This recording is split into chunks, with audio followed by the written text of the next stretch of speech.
your cadence, that's your actual step rate. So that's taking steps more frequently than overstriding.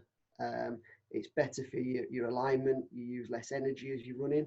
And with Cadence, the way to up it is actually the easiest way is to download an app on your phone. It's a metronome, which you actually use for music, believe it or not.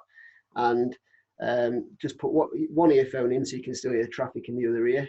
And then you'll hear literally like a ticking to the amount of steps that you're meant to do per minute. So it'll just be tick, tick, tick, tick, tick constantly in your ear. And you're trying to step at that, you're trying to land at the same rate as the app is actually generating this ticking noise.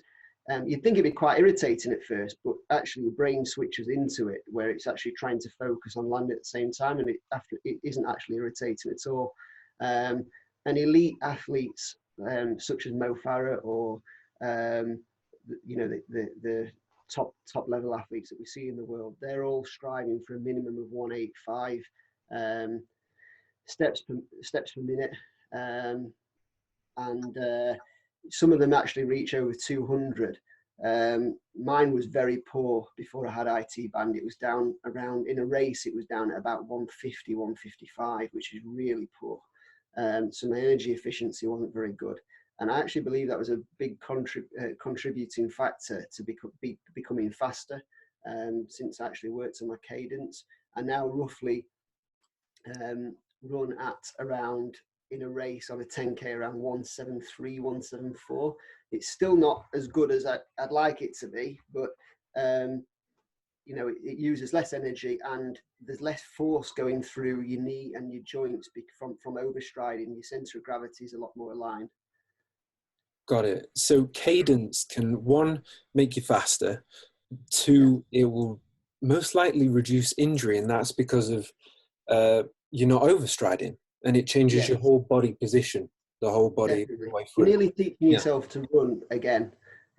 That's what you're doing. You're actually nearly teaching yourself, and it feels a little alien at first, but if you are serious about it and you do it, it doesn't take long. It takes a week, 2 weeks, and then you can go out and practice it without the app on for a couple of runs, and then put the app with the noise back on, you know, a couple of days later, and try and up it and take it up that way.